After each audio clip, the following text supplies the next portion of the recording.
New bus fares take effect on Monday, and this time even the National Bus Company will be raising theirs. We'll talk to the Transport Minister, and we'll show you a man convicted of causing a traffic fatality. He tried to convince the jury that rescue teams cut him out of the driver's seat, but was only a passenger. Also, a profound breach of trust. The appeals court rejects American Anke Doem's challenge to a 5-year sentence. Plus, checkpoint extortion by traffic officers. Many of us have experienced it. So why didn't the president of the Senate allow the Labor senator to talk about it? You'll see their testy exchange. We've got details of these and other stories in our newscast for tonight, Thursday, April 30th, 2026. Good evening with your news. I'm Indira Craig.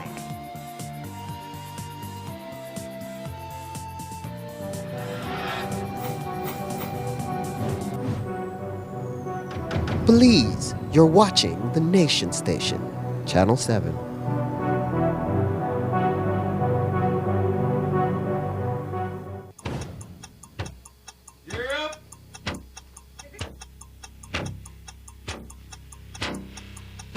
These charter means aren't We're navigating along the coast. This morning, the 2023.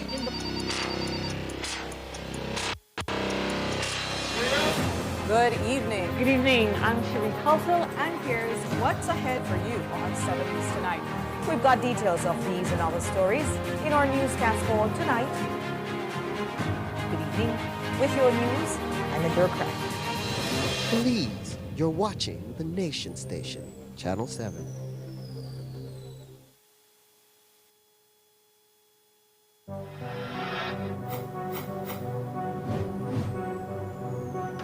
Please, you're watching the Nation Station, Channel 7.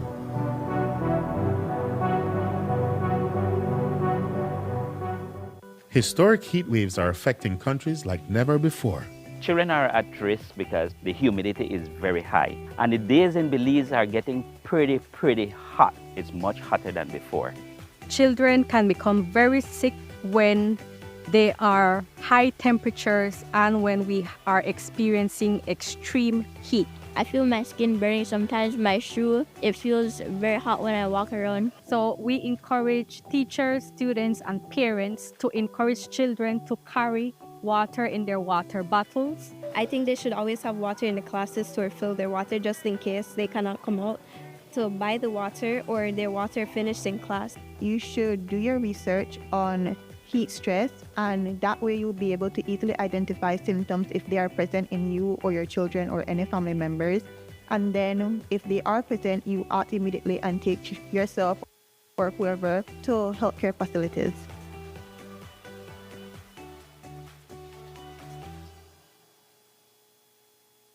Hi, I'm Ava. And I'm Aiden. We're your AI guides to all things NHI. In this video, we will guide you on how to become an NHI member. You, and if you have a child, must have a Social Security card. To get an SSB card is easy. Visit socialsecurity.org.bz/card-replacement to view the required documents that are needed. There is a fee of only $5 Belize dollars for a first-time issue and $26 Belize dollars for a replacement card. Newborns can use their mother's SSB card for up to 2 months. With your SSB card, you and all family members can register at any NHI contracted clinic of your choice. You and members of your family can now access health care when needed. Please note that once you are registered with a clinic, you must go to that same clinic when you need medical care. Look out for more NHI guides like this.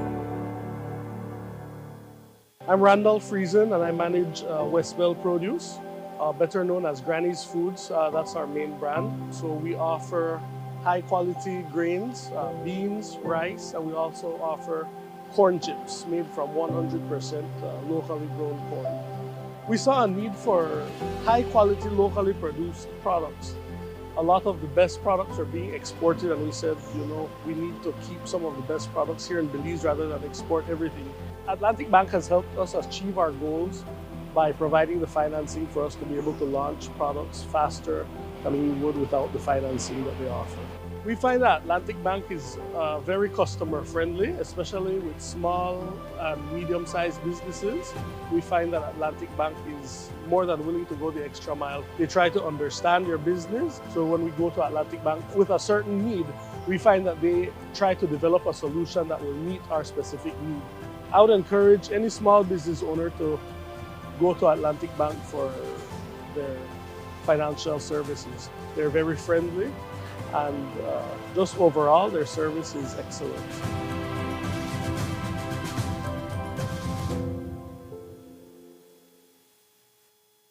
The NEBL heads into Week 10 this weekend, and we're kicking off early this weekend. On Thursday night at the Victor Galvez Stadium in Cayo, we'll host a mega showdown between the two top teams. The red-hot Cayo Western Ballers goes up against the upstart Orange Walk Running Rebels at 9 p.m. Then on Saturday night, the Dan Grigga Dream Ballers try to stay alive in the hunt to make the playoffs. Heads north to the Andres Campos Stadium against the new Focus and tougher Corazal Spartans, 8 p.m. And in Belize City at the Belize Civic Center, the Belmopan Trojans will go up against the roughest and the toughest team in the league, the Belize City Defenders, at 9 p.m. The NEBL Girls, the National Sports Council, and Fui Bolido, $5,000 halftime shooting challenge, plus giveaways at all games. So this week 10, make it an NEBL weekend, sponsored by the Government of Belize. Are you a barber or stylist ready to grow your own business? At Nature Provides, we're building more than just a salon. We're creating a space for entrepreneurs like you. Our fully equipped facility, located at 9423 Basil Coleman Street, Belize City, is ready for professionals who are serious about their craft and ready to build their brand. With booths available for rent, you'll have the opportunity to work in a clean, professional, and welcoming environment designed to support your growth. If you're ready to take the next step, we have a space for you. Nature Provides, where your talent meets opportunity. Contact us today.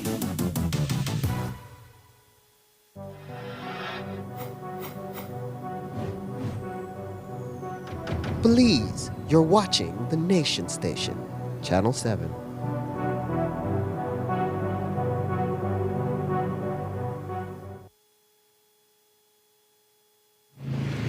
The week started out with a short-lived bus strike, and tonight, as we head into Labor Day weekend, things have cooled down, but there's bad news for commuters looming at the end of it.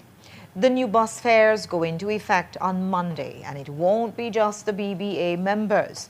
The NBC will also have to follow suit.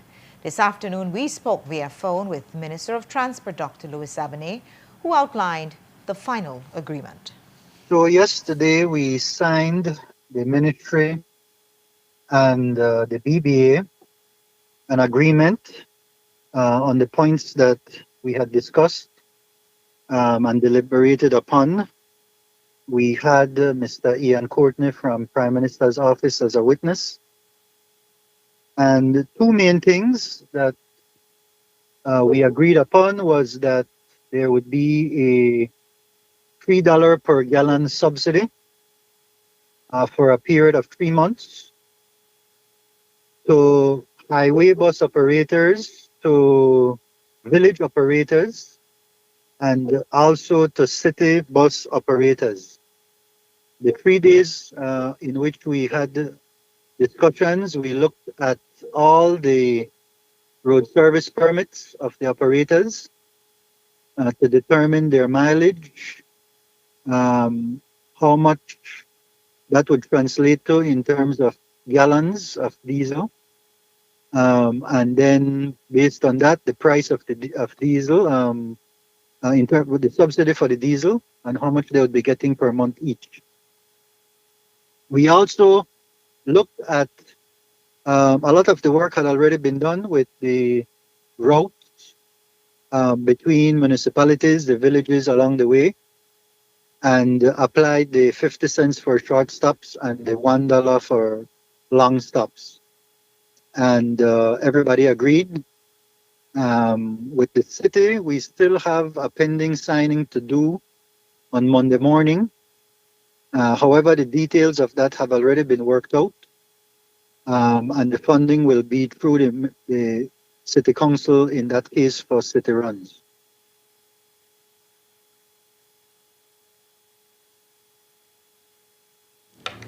So the city will also provide a subsidy, but across the board, commuters will see a price increase. Short stops will see a 50-cent increase, and longer runs will be increased by $1. And the worst news for commuters, not only will the BBA members be increasing, but the NBC will be doing so as well. Yes, they will see an increase, an adjustment for the prices for short stops by about 50 cents, and the longer above 10 miles or so, they will be seeing prices go up by about $1. It is a compromise position where the BBA, some of them they were asking for more than $3 subsidy, and there may have been pressures for even more of a price increase. But here we have the best setting, if you will, where government is putting in its part on behalf of the general public. Commuters will put in their part in terms of paying a little more, and then the operators did not get all that they asked for, so they will be putting a part as well. All in all, for us to be able to deal with higher fuel prices, that's outside of our control. No, but however, as it stands, the NBC maintains its position. I expect that it will not increase rates. No, I think what has happened since that announcement, there was another increase in fuel prices. And so, in discussions with the BBA, the NBC will also be increasing across the board along with them.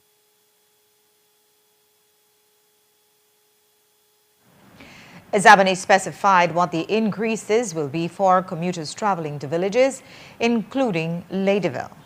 The increase for short runs means that the Ladyville run, which is either 225 or 250, depending on who you speak to, will now go up to $3. Am I correct? Yeah, to $2.75 or $3. I think there was some variation in what different operators were charging. They still, by the way, have the freedom to not charge the full amount if they want, and at different spots, right, along the way. So it may be that in some cases they will not see the full amount of increase, but I believe in most cases it will be the full amount applied.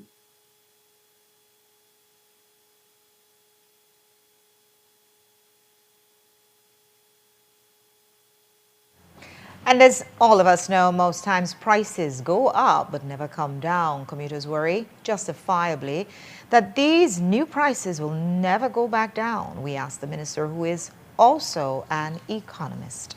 When the world oil prices go down, will you all insist that bus fares also go down?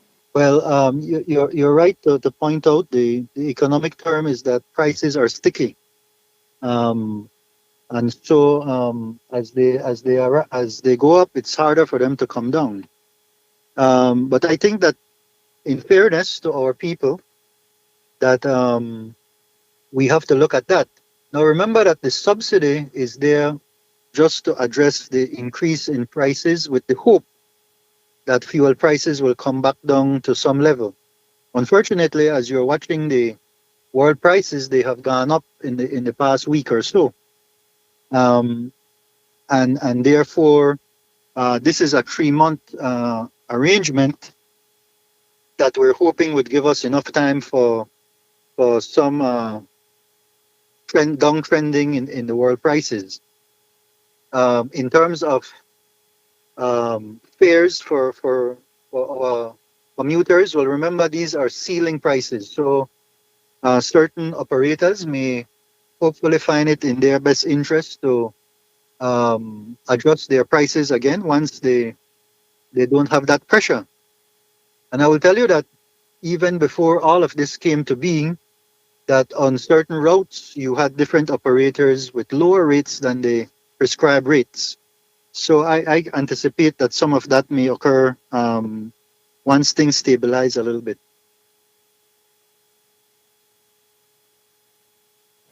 The fuel subsidy will only be provided for 3 months in the first instance. 2 men have been charged for the robbery of Inhale Vape's store on Daly Street, but police are still trying to put pieces of the investigation together. The business owner says robbers in police uniforms struck just 3 minutes after a customer dropped off a payment for a car. That cash formed the bulk of the stolen money, which has not been recovered. Tonight, we understand that in the process of their investigation, police have detained that car buyer who, we understand, has still not gotten the car he paid for, which may yet be the source of another complaint. We'll keep following it. And as you heard, the robbery at Inhale Vapor was facilitated because the manager, Dylan Vasquez, opened up the doors when he saw police there, except, of course, they were criminals dressed as cops. When we asked the CEO at the Ministry of Home Affairs about that kind of uniform abuse yesterday, he said that the issue is under review. It's an issue that is actively under review. We have a draft bill to strengthen our laws as relates to the uniform of the security services. That is being reviewed by the Minister of Home Affairs along with the Minister of Defense. The National Security Council has already reviewed that submission, and so we're looking at ways how we can strengthen the laws as relates to the uniform of our security forces. So that indeed is a concern. We've seen crime committed in the past of officer impersonation, and we want to ensure that the penalty for doing so is increased to the extent of deterring individuals from that behavior. So it resembled, it's not that it actually was, and maybe they were working in concert with someone who would have been a police officer, because my understanding is you have to return whatever you use from the police. At this stage, I cannot determine if that uniform that was worn was actually worn by a policeman. I cannot determine that. But it certainly resembled one. It would have the impact on those around of a officer presence in uniform. And when we come back, we'll hear from an elderly woman attacked by friends. Don't go away.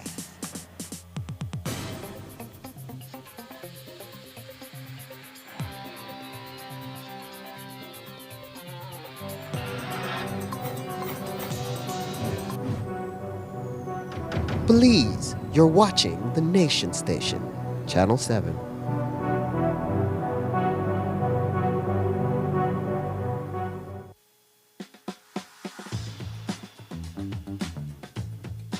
This is a Jack X200. This is a very recommendable vehicle. Storage capacity to the max, right? Fuel efficient, easy rider, AC not a play, the pump, comfortable, and it carry me to all my destination. I can count on Jack to take me and my packages where I need to go. I recommend it anytime. We're the best from the West.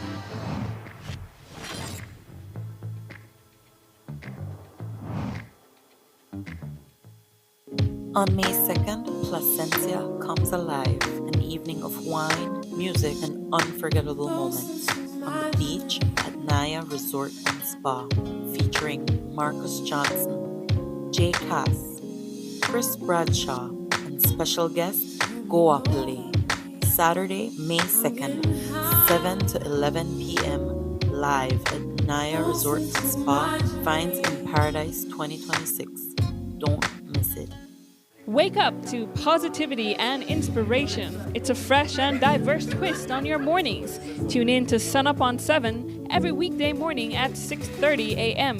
right here on your nation station, Channel 7. It's the morning show you don't want to miss.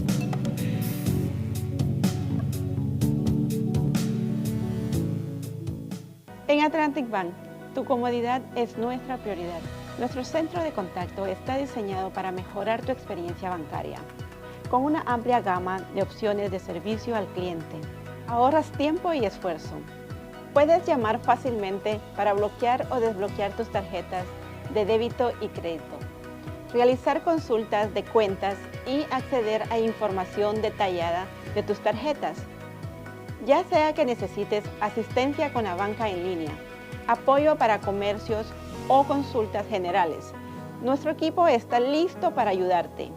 Para mayor comodidad, si todos los operadores están ocupados, puedes dejar tu número y un operador te devolverá la llamada lo antes posible para asegurarse de que recibas el apoyo que necesitas.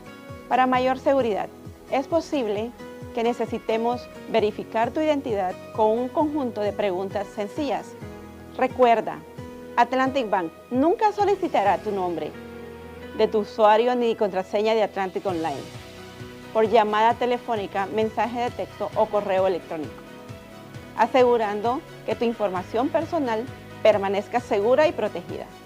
Nuestro equipo de apoyo está disponible de lunes a viernes, de 8 a.m. a 6 p.m. en inglés y en español. Simplemente marca al 223-1212. Esta es la línea dedicada para nuestro centro de contacto. Atlantic Bank se compromete a brindarte un servicio excepcional y las herramientas que necesitas para administrar tus finanzas de manera conveniente y segura. Aprovecha al máximo nuestro servicio del centro de contacto. Atlantic Bank, building the future together.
My name is Mrs. Esther Smith.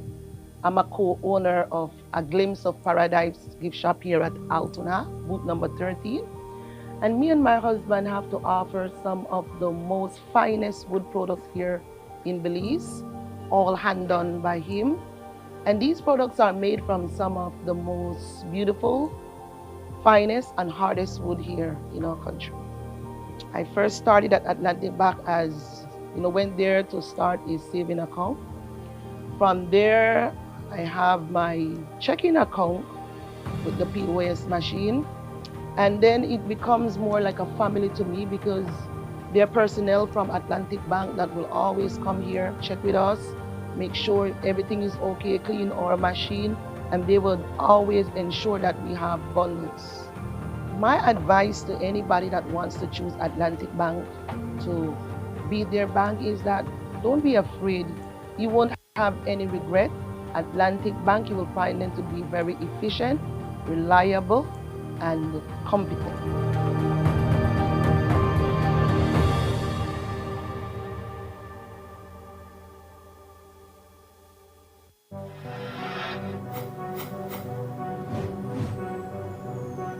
Belize, you're watching the Nation Station, Channel 7.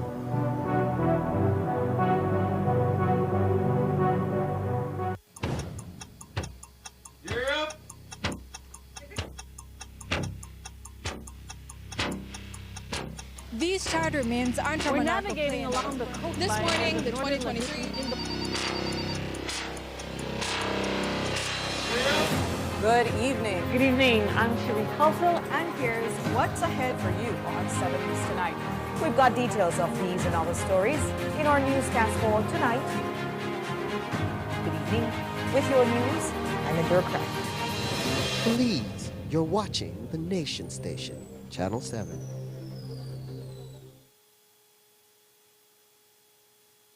Wake up to positivity and inspiration. It's a fresh and diverse twist on your mornings. Tune in to Sun Up on 7 every weekday morning at 6:30 a.m. right here on your Nation Station, Channel 7. It's the morning show you don't want to miss.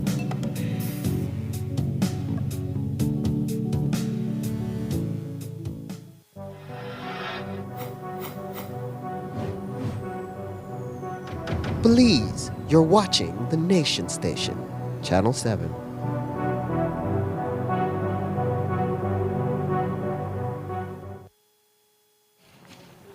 Police in Northern Belize are investigating a reported kidnapping and robbery involving a 59-year-old woman from San Lazaro village. Esmeralda Castaneda, a domestic worker of San Lazaro village, told investigators that on Monday, April 27th at around 8 a.m., two acquaintances from the village, a man and a woman, visited her home to drink.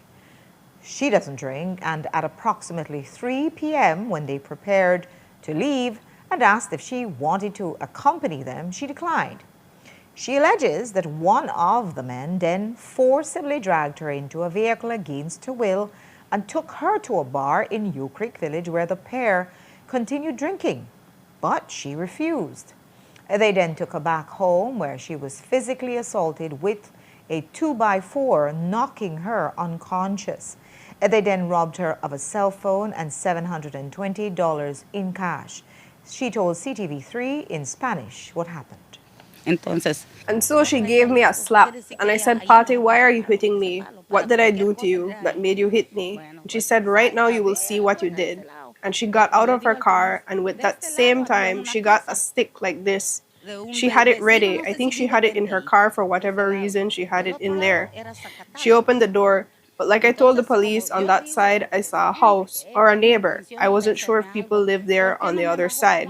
And in my mind, I said she had intentions to beat me because why didn't she get out on the side where the house was? And so she came out on the side where the field was and where the car could block what she was doing to me. And when I asked her, why is she doing this? Why is she hitting me? She said, right now you will see. And she came out and opened my door. And with the stick in her hand, she hauled me from my hair into the field. And she started to hit me with both hands. She hit.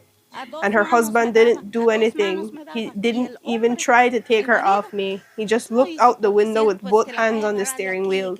He was watching me. He was watching how they beat me.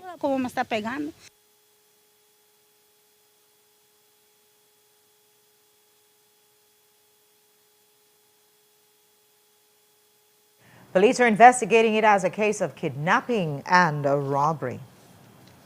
A jury has found Marvin Cal guilty of causing death by careless conduct in connection with a fatal traffic accident on the Borrelboom-Hattieville Road in November of 2023. Cal had denied being the driver of the white Ford Ranger pickup truck involved in the crash, maintaining in a doc statement that he was only a passenger. However, the prosecution presented evidence from police and civilian witnesses who testified that Cal was the driver and had been trapped behind the steering wheel after the collision. The Crown alleged that Cal was speeding and overtaking a bus when he lost control, swerved into oncoming traffic, and collided with a gray Dodge Dakota pickup towing a trailer. The impact claimed the life of Oscar Rodas, who was riding in the pan of Cal's vehicle. Rodas was flung from the trunk, the truck that is, and died at the scene. Following the verdict, Justice Derek Sylvester revoked Cal's bail and remanded him to the Belize Central Prison until June 16th of 2026, when he is to be sentenced. Cal now faces a possible prison sentence or a fine, depending on the court's consideration of aggravating and mitigating factors. He was represented by attorney Earl Hamilton. Convicted murderer 25-year-old Lyson James Cacho will be sentenced in June after he pleaded guilty to murder yesterday in court. This comes after he changed his plea after he saw security footage of the murder during his trial. Reports are that Cacho shot 23-year-old Jordan Waite in the back of the head in November of 2023. In the surveillance footage, it shows Cacho and Waite inside a yard on Barbara Harris Street around 9 in the morning. Waite walked away from Cacho, who then jumped on a bicycle, rode up behind him, and fired a single shot. Cacho, who was represented by attorney Ian Gray, has been on remand since May 6th of 2025. He will reappear in court on June 15th, where a mitigation plea will be heard on his behalf. The Court of Appeal in Belize has upheld the conviction and 5-year prison sentence of Anke Doem for the willful neglect that led to the death of her 13-year-old adopted daughter, Faye Lynn Cannon. In a judgment delivered today, the Court of Appeal dismissed all 14 grounds of appeal, concluding that the original trial was fair and the sentence was not excessive, given the gravity of the offense. The prosecution's case detailed a harrowing period of neglect between January and July 2017, during which Faye was denied adequate nutrition and essential medical care. Medical experts testified that the teenager was severely malnourished, appearing to be the size of a 9-year-old, and suffered from untreated infections and internal injuries, including fractured ribs. Testimony from Faye's sister Zoe revealed that while Doem and her husband ate prepared meals, the children were restricted to a repetitive diet of bread and sausages. A critical point in the appeal involved Doem's failure to seek professional medical help for Faye as her health deteriorated. Evidence showed that while Doem traveled to Belize City multiple times a week for her own medical treatments, she performed Reiki healing rituals on her daughter instead of taking her to a doctor. The appellate judges noted that Doem had the financial means to provide care, receiving over $5,000 monthly in maintenance for the children, yet she only called the doctor after Faye had already passed away on her bedroom floor. The justices emphasized that a 5-year sentence was appropriate, describing Doem's culpability as very high and the harm caused by her neglect as very serious. It's a formal approach to teaching and encouraging businesses to improve their operational and marketing functions with the help of AI. Avant-Garde Studio is leading the way through its second AI Summit, which took place today, with invited international guests who illustrated how they are using AI in their fields. Here's what Jo Marie Lanza reported at the summit.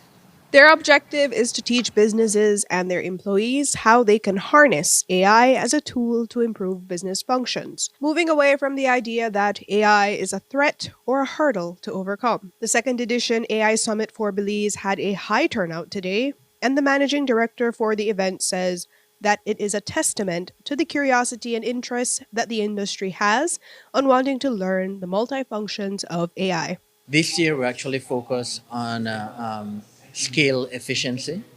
And the idea came about, AI is moving so rapidly, and, I don't think there's any other AI summit being held in Belize or in the region from what some of the speakers mentioned to me. So I think it's very forward thinking. And, just looking at some of our clients, we do a lot of digital marketing training, and we saw the need and the interest and the curiosity from many of our clients that want to learn and get them and get hands-on tools. So we organized it last year, and it was a fantastic success. This year, we're actually having a mini workshop in the afternoon. We have a total of 12 different speakers, all AI experts from Europe, the US, and we have a few Belizeans too who are also going to be presenting. For us, it's very important that we can be more curious, we can think better with AI, we can be more efficient, we can lead better in different industries. So this summit is generally for marketeers. We have a section for cybersecurity as well. We have a section for tourism, And it's a very packed day, but at the same time, I think that some of the tools that you can leverage and get your hands on will be very beneficial for you guys to go back. So one of our requests is not just to be inspired by the AI or how you can use it, but actually take action, and that's the focus of this year's AI Summit. The use of AI is highly beneficial to the tourism and MSME sector, which in turn can result in more productivity for both. We need and we want to move from the conversation of AI to the action and the use of the AI for the businesses to make it more profitable and increase the productivity of the MSMEs. Particularly in the tourism sector, it's a sector with high potential in use of AI and improving the tourism in Belize with higher quality tourism and pay money with more quality. For example, there are a lot of speakers from the private sector from US and Europe that can teach us how can we use the AI in that way. Participants will master web development and service optimization under the guidance of experts who have perfected AI prompting to drive marketing growth. And what I'm going to be talking about today is I'm going to be addressing a little bit more of the Belizean audience, speaking in my expertise and my background as a web designer and developer. I'm also a Webflow professional partner, which means that I'm skilled in building websites specifically with Webflow, but across other platforms as well. And so what we're going to be talking about today in my presentation is how we can utilize AI to build smarter websites, build them faster, get them in front of people and improve visibility, as well as use some of the latest technologies that are out there on the market. The goal is not to get left behind as AI continues to transform and enhance productivity in other sectors. Up to 100 participants attended today's summit. We want Belize to be at a global stage and not be left behind. So one of our speakers, David Cabrera, who's the executive director of AI for Central America, he's actually going to be talking about the state of the region, how countries are evolving and how fast or slow in terms of the adaptability. And we do see that while Belize has a lot of interest, we're not adopting it as quick. We don't have AI guidelines in universities, in your workplace, right? Like what can you or you can't do, privacy policy. So we're still very much behind. And so who should be here today or who should have attended is, people who are curious. There's still people who are still very afraid of utilizing AI. Some people embrace it, but you know what? It's here to stay. We need to use it, whether you like it or not, in universities. There's actually two segments on education, how to reimagine AI and also how to create critical thinking, because now it's going to, it's different how the professors or the lecturers are going to be grading you with or without AI, the use of AI. So I think it's very cross-board. And even when we were putting together this, I remember we had two calls at our office. One was from an accountant and one was an architect. And their question was very focal. They were like, do you have a segment for accounting? Do you have a segment for architecture? And unfortunately, we don't. It's just one day. But what I did assure them is that some of the same AI applications can be used in different industries. So if you're in the room, that's one step closer for you to get more acquainted. Lose that fear of, you're going to lose your job. I think it's going to empower, workplaces that embrace it, make them better leaders, better creatives, and more efficient generally all around. Jo Marie Lanza, 7 News. The event was split into both a conference and a workshop that took place later this afternoon. And while fancy AI finish can smooth out many bumpy operations, there's not a thing it can do about sargassum. As of late April, massive amounts of sargassum have spread across the entire Caribbean Sea, with substantial increasing influxes affecting the Yucatan Peninsula and Belize. It's smothering beaches all across Belize, and there's nothing anyone can do to stop it, and little that can be done to clean it. We reported that places like Kikauka had acquired a beach raker, which soon stopped functioning. And when we spoke with the BTIA President Efren Paris today, he told us that certain equipment will only work on certain landscapes. Yesterday, actually, we held a meeting in San Pedro, right during the Sustainable Summit, with a group of about 15 hoteliers in the northern part of Belize. We sat down along with the Belize Tourism Board with them to explain to them some of the challenges that we're facing in terms of really the cleanup efforts, right? Sargassum is something that is really not only a Belize issue, it is really a global issue. And as much as there has been work being done through the Belize Tourism Board to contain it, and also by the efforts of hotels who have made significant investments, it keeps coming, right? And so it is very costly. But what the Belize Tourism Board is doing, they've invested significantly in terms of purchasing equipments, machinery that they would be able to use for the cleanup efforts. Now, one of the things that we have to be very cognizant about is that we cannot mass buy machines at this point because we don't know what will work. It's a trial and error, the same way as any other country is trying it out, but we're moving as fast as we can. Some of the delays that we've had in terms of the buying of certain machinery is the time that it takes for it to be delivered. Other countries like Mexico have purchased ahead of us, and so we are on waiting lists to be produced, and that gives us a really significant challenge. Apart from that, if we bring in machineries or any other type of system for us to be able to clean up the beach spaces, we also have to consider the types of beaches that we have. Placencia's beach is different than San Pedro's beach. It's different than Key Cocker's beach. So what may work in Placencia may not technically work in San Pedro. Yeah. As for the San Pedro sargassum harvesters, those went for maintenance some time ago and have not reappeared, according to those we spoke to on San Pedro. But the sargassum apparently isn't stopping tourists from coming to Belize. Still, the ongoing conflict in Iran and the rise in jet fuel prices just might. Paris says eventually all countries will see an effect in their visitor numbers. But as of now, Belize's numbers are still steady and meeting projections. At this point, we're not being impacted. We're continuing to see the numbers at the airport as were projected. They're not exceeding numbers, but they are constant numbers that we have.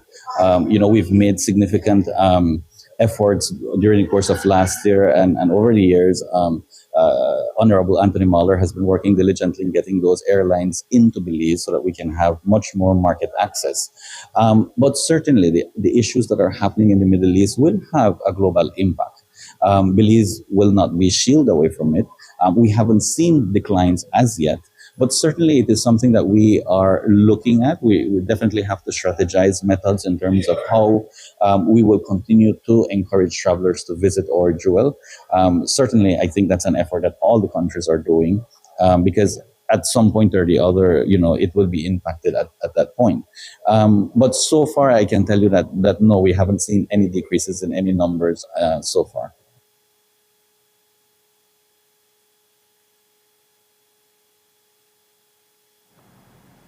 And in terms of maintaining those numbers and improving visitor experience, Perez was also asked if he supports the idea of a bus run to and from the international airport.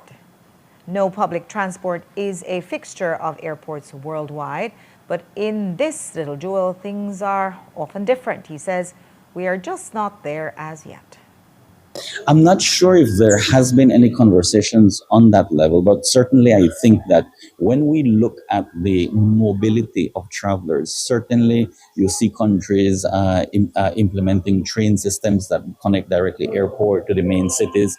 I think Belize is in a position right now, infrastructure-wise, that we need to start to develop not only the highways, but also look at the mobility of how travelers move from point A to point B. And so I really do commend the Ministry of Transport in terms of really looking at the entire bus system in Belize, because, it's no secret that some of the buses that we have are not up to a certain standard. So elevating that to a certain level certainly will benefit not only the locals, but also the travelers who may want to come to Belize City and go explore Corozal, for example. but they want to have that comfort, and so those are very significant. And through BTIA, we are very much committed in terms of working with the public sector in all areas as possible to look at how we can continue to enhance that guest experience.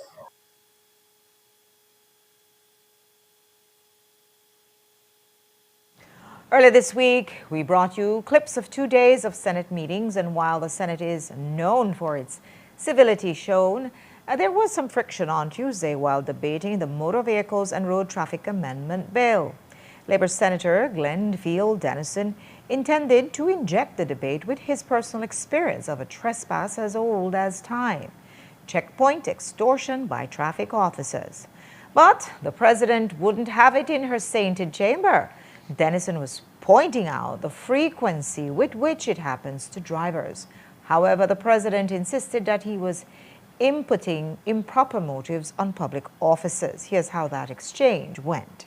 And I know the law. That's the difficulty, right? That's the problem, is that I understand the law and they're doing it to me. Why is that important, Madam President? Because they might not understand the constitutional context, but what they understand is the fee, the fine. Because the fine is directly proportionate to the, how did Senator Faber refer to it? The roadside alternative resolution mechanism. They will tell you how much you should pay, and now a portion of that you need to drop your hand with. So these are some of the realities on the road, Madam President. And Senator Glenfield Dennison, I would highly recommend you refrain from making those statements about public officers in this honorable house. I don't see anything wrong with using examples of personal experiences, but I do not believe it is fair to make those kinds of statements about public officers. So kindly refrain from doing so. I have their names, Madam President, and I have the video. Matter could be addressed in another space, but not in this Senate. We are here dealing with a particular bill, and while I do take that the realities are important, and I think you're making examples to how we apply the law is excellent, I ask that we refrain from making those statements about public officers. President, I'm going to respectfully request your intervention in assisting me under which standing order that provision is being made. Senator Dennison, the standing orders do speak to what content of speeches should be, but nonetheless, it does have a provision where it gives the President general authority to regulate the conduct of business in all matters not provided for in the standing orders. Recently, we have seen an increase in the number of missing persons turning up dead. There were 3 in April. Public sentiment suggests that police department are not giving the cases enough attention, but the Home Affairs CEO says they are still working on locating these individuals, no matter the time frame. We would never abandon any missing person. The scale of operation may shift based on intelligence, but we would never abandon. You would see us putting out posters, you would see us engaging in community. So the increased number of missing person reports is definitely something that the police department is looking at. We're trying to increase our intelligence, and whether that's by surveillance, by drones, and that's infiltrating these different groups within Belize City in particular to determine the whereabouts of these individuals and just to improve our interdiction, or our ability to locate those individuals.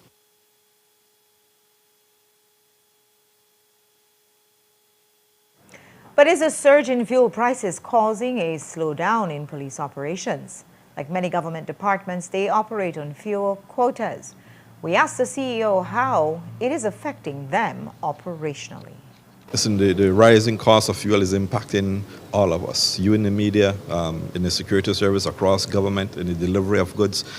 Everyone is being impacted by the rising costs of fuel. So it's something that would require us to go back to the drawing table to redesign our operations to ensure that we take into consideration the rising cost of fuel so that we can plan our operations better.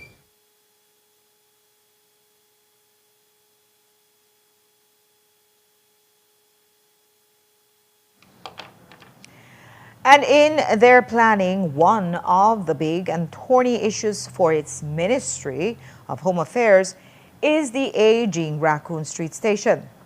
The roof leaks, sending huge sheets of rain down the stairwell, and the ceiling has been rat-infested. The building has mold issues among many other maladies of creeping decrepitude. Reports say police plan to abandon the structure and build a new one. The CEO wouldn't say abandon. Well, I wouldn't use the word abandon. I would prefer to relocate. So the plan is to relocate from Raccoon Street in the long term, try to get a more suitable facility that can accommodate our constant growth of the police department.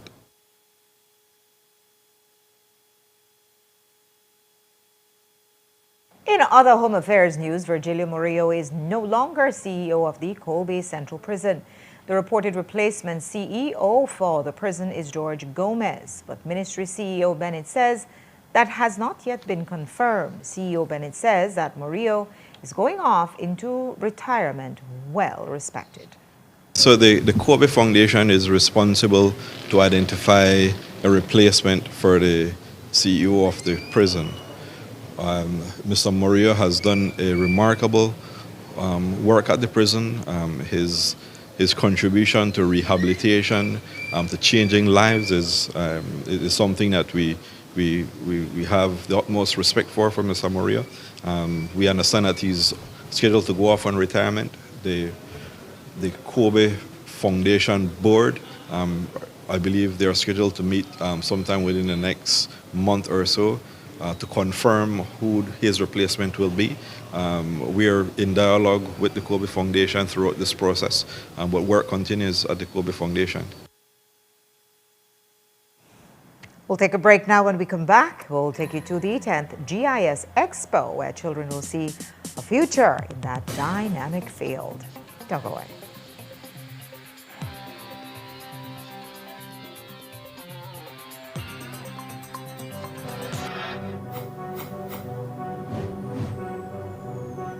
Please, you're watching the Nation Station, Channel 7.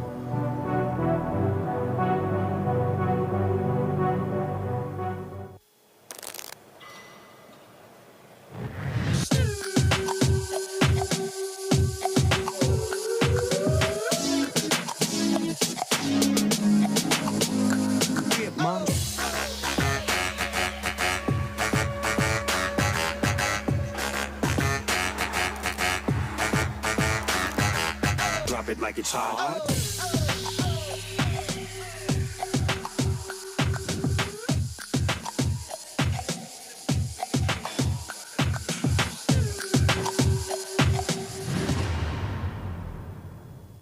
Nando's Wholesale is the distributor for the full line of Badia spices, including the original complete seasoning, the perfect combination of ingredients and spices prepared to enhance the natural flavor of your favorite foods.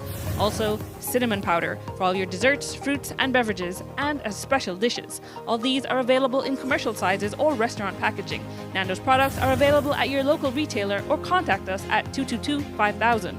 From Corzal to Toledo, Nando's is proud to be serving Belize as its #1 wholesale distributor for over 35 years.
Belize, you're watching the Nation Station, Channel 7.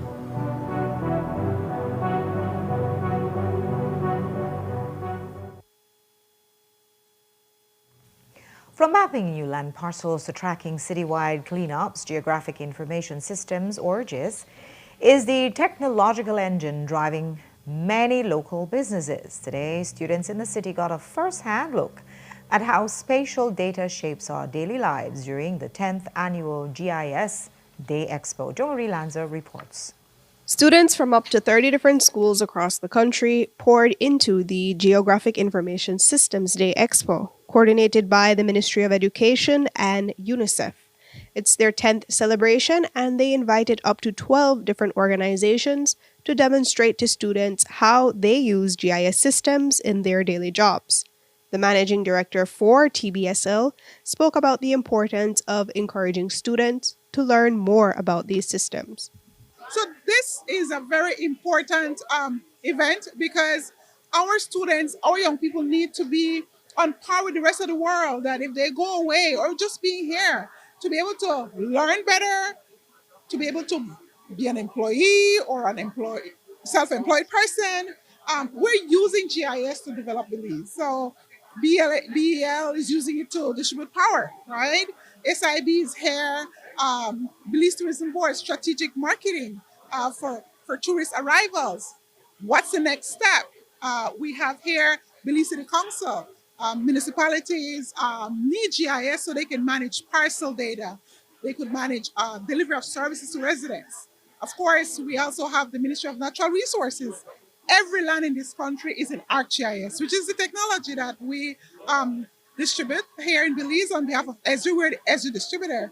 So Ministry of Natural Resources have the entire cadastre for the country in ArcGIS. So whether it's a key you own, whether it's a farm, or a plot of land with your house, it is in this technology. And so they are here to show the students and the general public how they're using this technology for national development. We also spoke with booth representatives who demonstrated how GIS technology has become an indispensable tool in their daily operations. GIS falls directly under our planning department, and we use it for data information.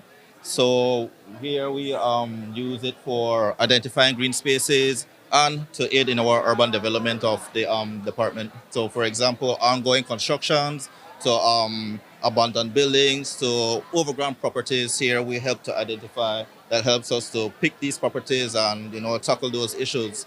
So not only with those construction activities, but with flood inundation in the city, it helps us to identify key points of flooding prone areas.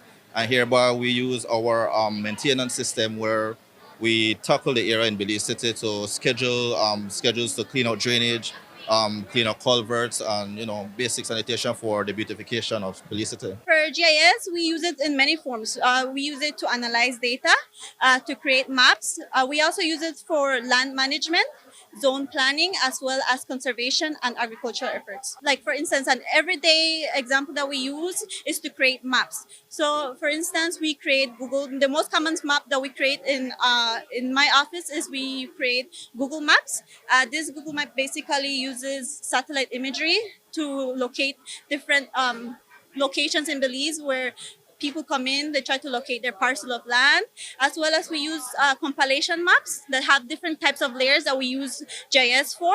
And we create as well as forest maps where people come in to request, and then it's taken to the forest department and they make a more sound decision when it comes to our maps. The exploration continues beyond today's expo. Students can use their Chromebooks to access these tools and dive deeper into Belize's geography from the classroom or at home. And so the students are also able to see at some of our booths how the subjects that they're taking right now are in this technology.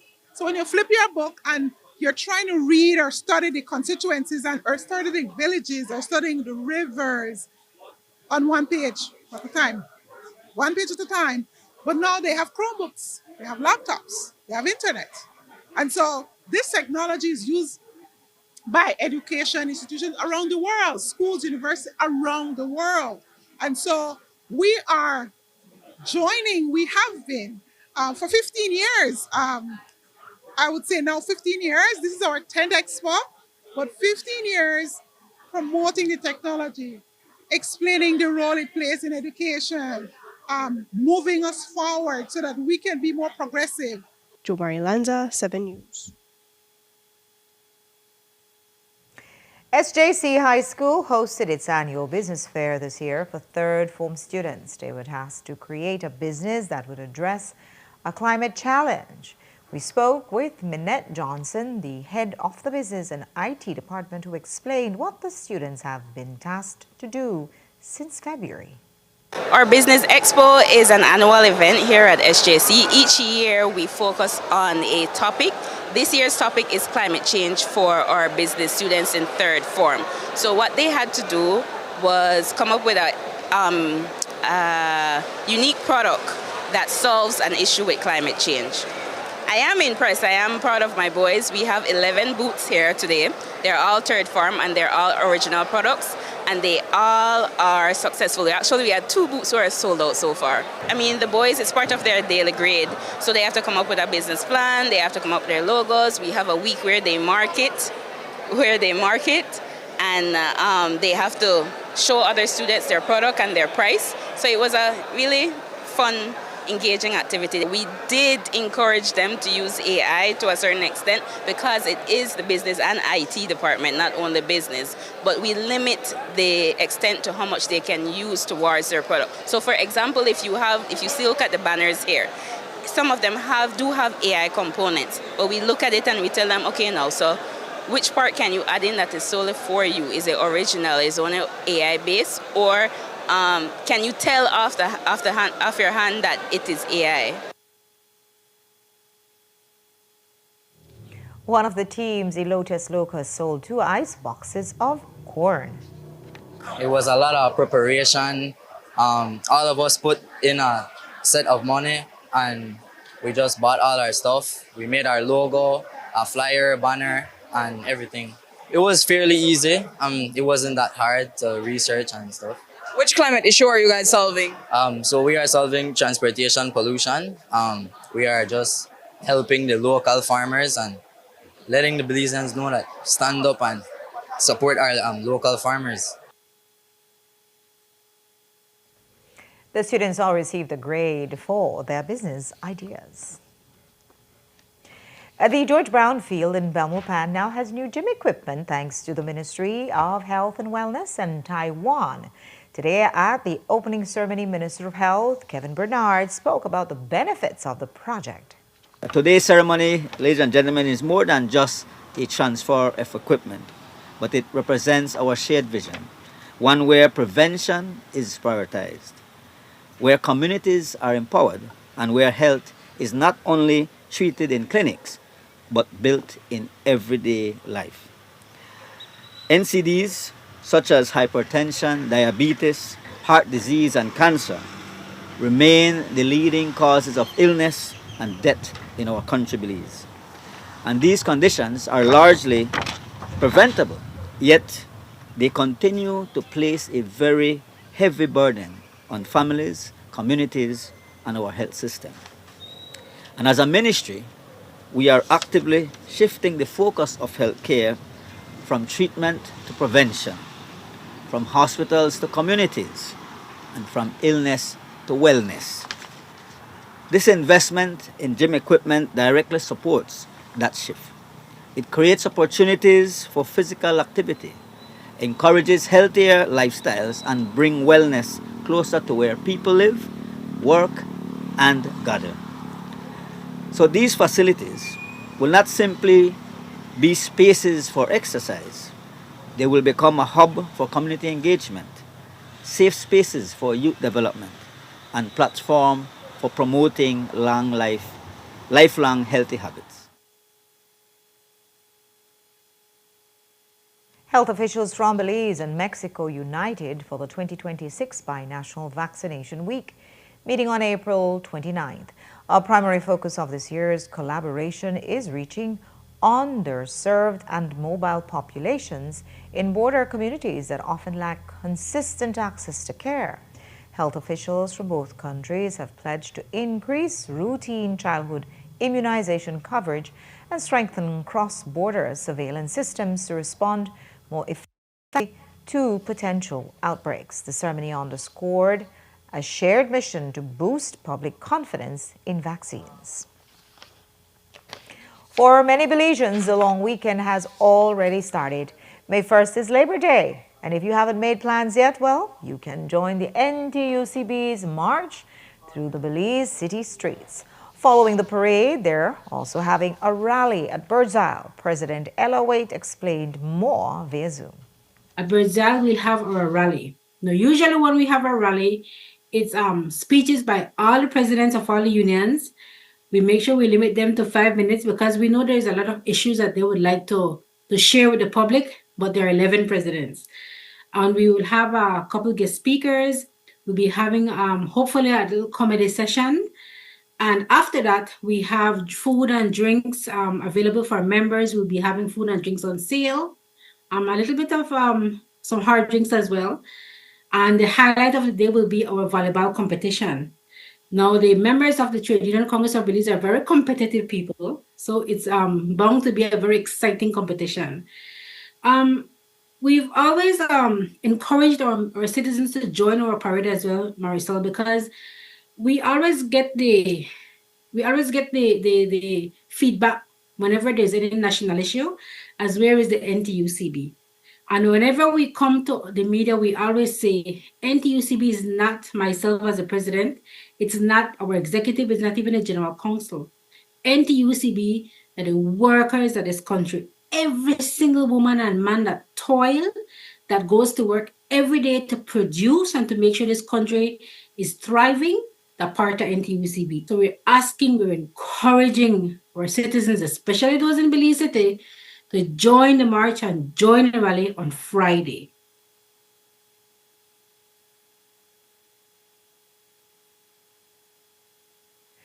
The march begins 8:30 in the morning from Constitution Park. The Belize City Mayor, as well as the Minister of Labor, are expected to be speaking at the rally. And that's all we have for you for our newscast tonight. Thanks for watching.